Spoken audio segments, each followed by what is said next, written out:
Hey everyone, welcome back to the channel. Today I'm doing a collaboration with fellow Red Pill YouTuber YogiOabs. He's asked me 3 questions and I'm going to answer them in this video. If you'd like to see the video where I ask him 3 questions, check out the link in the description box below. Hey Alexander, it's YogiOabs. I really like this video idea. I'm really looking forward to answering your questions. And when I thought about what questions to ask you, I took a look at your content, thought about the videos I've watched, your interviews, and this is what I've come up with. My first question to you is, knowing that women agree with you, they nod their head yes when you ask them about their nature, what do you do with this information? What's the best way to interpret this information? This is obviously a very broad question that could be divided into many more questions, but I guess what I'm really looking for is your thoughts on just a broad perspective, because when MGTOW, Red Pill Manosphere uses the term female nature, there's obviously a very negative connotation, something that seems almost evil. You can correct me if I'm wrong. So what should we do about this? That's a really good question. You talk about the times that I used to go out onto the streets and to the beaches and university campuses to ask women directly questions about Red Pill ideas. You're absolutely right. A lot of them would nod their heads and agree with the basic premises of Red Pill. That didn't surprise me. When I first came across Red Pill ideas, they sounded true, and I didn't understand why they were considered controversial. And so I started sharing Red Pill ideas with the women in my life, and though it sparked some interesting conversations, they all agreed that it painted fundamentally an accurate picture of reality. Women are attracted to men who are older, smarter, stronger, and wealthier than they are. They want a man who can take care of them. This doesn't need to be a controversial statement, any more than saying that men are attracted to youth, beauty, and femininity.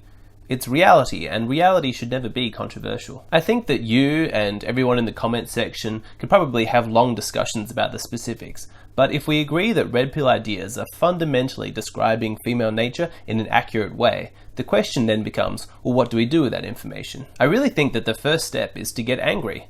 The Red Pill explicitly talks about an anger phase, and I think that it's an important stage in your awakening. Men have been lied to in this culture. They've been told that they're the privileged gender, that they have everything easy, and that things are really tough for women. They've been told that being too emotional is needy, but to not show any emotions at all is boring. They've been told that their preference for young and beautiful women is sexist and superficial, and that their sexual desires are base and primitive. On top of that, men have been fed this myth that women are these pure, angelic creatures, the romantics that can do no wrong. This is simply not true. It's an extremely harmful narrative that sets women up as the good guys and men as the bad guys, and it's left a lot of men hating themselves, feeling ashamed of their true nature, and completely confused about relationships. When you find out that the cultural myth that you've been living under is a lie, I think that the appropriate response is anger. However, I think the nuance that is often lost in the Red Pill community is the fact that their anger shouldn't be about female nature. Their anger should be because they've been lied to for so many years. Those lies have created enormous suffering in their personal lives, and if they were told the truth earlier, they would have made much better decisions. In the face of all of that, I think anger is a completely understandable and rational response. But it should fade over time. You take in all of this information, you integrate it, and then you create a plan on how to improve your life. But you don't want to become a perpetual victim, because if you do that, then you allow these lies to continue to control your life. So even though it's just a phase that you should ideally move through as quickly as possible, I try and make a point on my channel of validating the anger that men feel, because I think it's an important step to go through. You have been lied to. If you're a man, the dating market is heavily rigged against you. And on top of that, you're not likely to receive much sympathy for your struggles.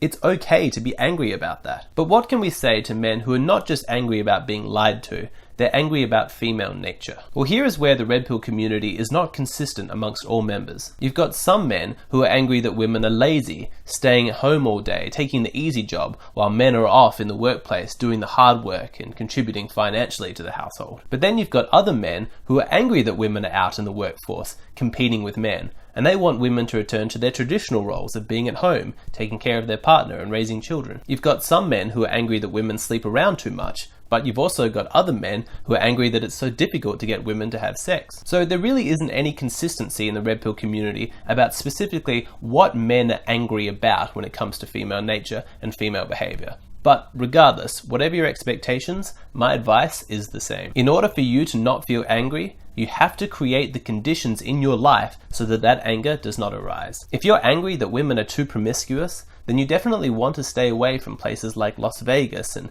LA. and you want to move to a small conservative town somewhere in a rural area where they still practice traditional values. On the other hand, if you're angry that women are too frigid and they're not having enough sex, then go traveling and meet some women who are relaxed and open and up for a good time. It's important that you limit your exposure to that aspect of female nature that makes you most angry. As long as you're not bringing harm to anybody else, take whatever steps are necessary to make sure that you're living happily. You deserve it. This is one of the reasons why I so enjoyed the book Land of the Losers, because it's a real story of a guy who's completely consumed in the anger phase, but he was smart, he was rational, and he took stock of his life and his situation, and he made the necessary changes to limit his exposure to those parts of female nature that made him most angry. There's more information about this book below. So there's my thoughts on men who have negative connotations when it comes to female nature. To put it crudely, don't get angry, get laid. If you purposely design a life where you're only exposed to those parts of female nature that you enjoy, you won't be consumed by anger. You'll be living happily. But don't shy away from the anger phase. It's an important step. It's reality, and reality can often hit hard. But your ultimate goal is to become an emotionally healthy person. Someone who does not resist reality. Someone who looks at things the way they are and is at peace. My second question is very much related to the first question. Are all women like that? Again, there's a negative connotation to this, and you can interpret it how you will, but what I'm thinking of is, women divorcing husbands because they're not doing enough for them and they're narcissistic creatures. Are all women like that? What does that mean to you? All women have an instinct for hypergamy. That's a statement that I can agree with. All women are cheating sluts who will cheat on you the moment that a man of higher status comes along. Not so much. I think that there are people within the red pill community who purposely misunderstand this idea. Having said that, I'm actually a big fan of the phrase all women are like that, because I think it serves a couple of really important purposes. We all know that men have this tendency to contract the dreaded one-itis and fall under the spell of believing that the particular woman that he's infatuated with is some perfect angelic being who can do no wrong. I think that the phrase AWOL does a really good job of dispelling this myth and curing men of one-itis, which is good for men and it's good for women. She is capable of lying, cheating, and a whole host of other terrible behaviors. You have to remember this because otherwise you might start to idolize her. You'll believe that she's the feminine goddess incarnate who's capable of curing you of all suffering through her love. In the service of dispelling this myth and reminding us that women are flawed humans just like us, I think it's important that men go online to places like the Red Pill subreddit and read real stories of women and their behavior. The Red Pill subreddit has a whole host of stories of women who have been caught cheating, men who sleep with women who already have partners, and even just men having conversations or overhearing conversations between females that reveal some of the stuff that the Red Pill community talks about. Reading these reports is incredibly eye-opening, and if you're attached to your illusions, potentially devastating. I think that there are lots of men who are so devastated from this that they never really move beyond the grieving phase. They are never able to emotionally process the dissonance between their image of women and the reality. While that's a sad state of affairs, I think that it's impossible to avoid, and it's a pain that you have to go through as a necessary step towards becoming an adult. Even if you have a fantastic partner, in all likelihood, she has a sexual past that you need to come to terms with. While sex with you now might be sweet, loving and affectionate, back in her early 20s, she may have met some smooth-talking thug guy who took her home the same night that he met her. It's painful to imagine the woman that you idolize on her knees in front of some guy that you don't respect. He's calling her a bitch and a slut and she's absolutely loving it. That's painful. Of course, not every woman has had these experiences, but my point is that confronting these fears is a really important step. Work through the pain because it's healing. It'll cleanse you of your projected fantasies and put you in touch with reality. You need to recognize that deep inside of women, and that includes your mother, your partner, your sister, your daughter, all women, is this ancient instinct that we call hypergamy. Women are hardwired to sexually respond to men with high status. You need to know this about her. All women are like that. Now, where the excess comes from is that you do get some men who believe that just because she has that instinct, she's automatically going to cheat on you the moment some higher status guy comes along. Of course she won't. It's not that simple. You wouldn't cheat on your partner just because you spotted a younger, more beautiful woman. You're capable of acting rationally and rising above your instincts. And most women are as well. There are some men who get so caught up in this hypergamy thing that they get completely paranoid and believe that their partner is going to cheat on them at any moment. Usually, these guys are either just projecting their own insecurities onto the situation, or they've chosen a woman who's extremely low quality and she probably is likely to cheat, so he has every reason to be paranoid and suspicious. But there are women out there who won't cheat on you. You just need to set high standards for yourself and only enter into a relationship with a woman of high quality. If it's really worrying you, the best way to ensure loyalty is to satisfy her instincts of hypergamy by becoming a really high value guy. That doesn't mean that you need to become the top status man in the world. It just means that you need to have your shit together enough to satisfy her, to make her feel safe and secure. So in summary, all women are like that. They all possess the instinct of hypergamy.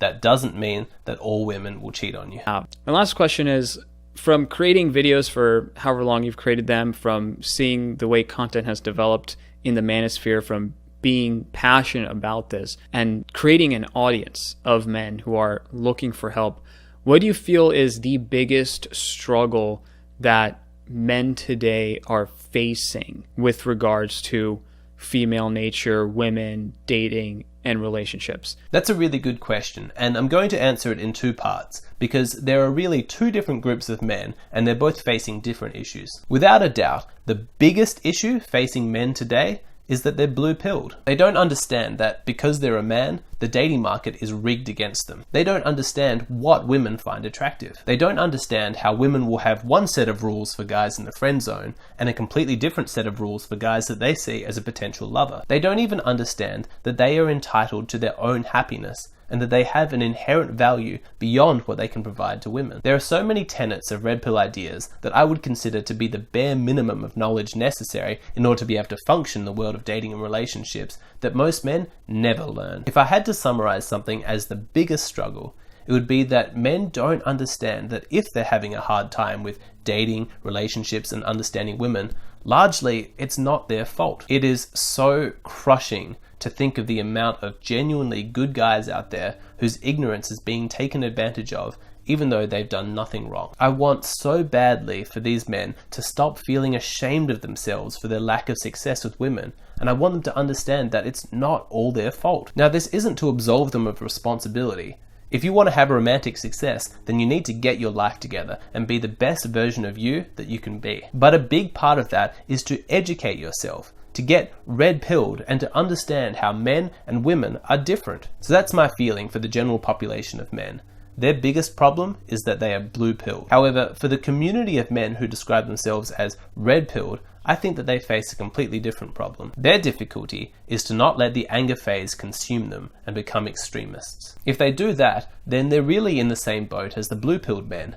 They're out of touch with reality. They're just on the other side of the spectrum. It's a real shame that the red pill community is often represented by those with the most extreme views, just because they're the ones that talk the loudest. It really concerns me that young guys might hop online to learn about the red pill and read a bunch of stuff that's insightful and accurate and go, wow, this is fantastic, and at the same time be exposed to a bunch of ideas that are utterly ridiculous but claim to also be red-pilled. The danger is that if you hear a bunch of information that's true, mixed in with a whole lot of nonsense, and you don't necessarily have enough of your own experiences to draw from, then you might just start to believe the nonsense. There is no doubt about it. There are men out there who are straight up misogynists, and they have an emotional and irrational hatred of women. Of course, they don't identify as misogynists. They'd claim to be MGTOW or red pill, and they'd try and defend their misogyny as being rational. I do my best on this channel to try and talk men off the edge, to draw them back from red pill extremism and to think rationally. I almost exclusively talk about men's issues on this channel,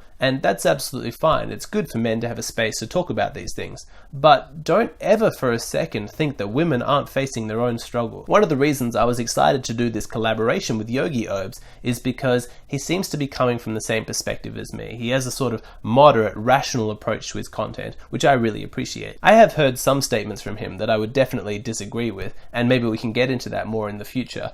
But for the most part, when you watch his channel, you're watching a calm, rational person. You can see that he's not coming from a place of anger, and I think that's really important. So I think that the biggest problem facing men on the whole is that they're out of touch with reality. Some are too blue-pilled in their thinking, and some are too extreme red-pilled in their thinking. I'm just doing what I can to provide that voice for moderation and rationality, to try and bring people back to the center where reality is. That's all I've got to say on this topic. I want to thank YogiOabs for the great questions and for doing this collaboration with me. Make sure to click on the link below if you want to see the 3 questions that I asked him. Also, be sure to leave a comment below letting us know what you thought of this format, if you want to see more collaborations like this, and also what you thought of my responses to his questions, whether or not you think the same or differently to me. Make sure to hit that like button. If you haven't already done so, make sure you subscribe to the channel. I put a lot of work into my videos. If you support the work that I do and these are benefiting you in some way, perhaps you'll consider becoming one of my supporters on Patreon. I would really appreciate that. I want to thank you so much for watching, and I'll see you again next time.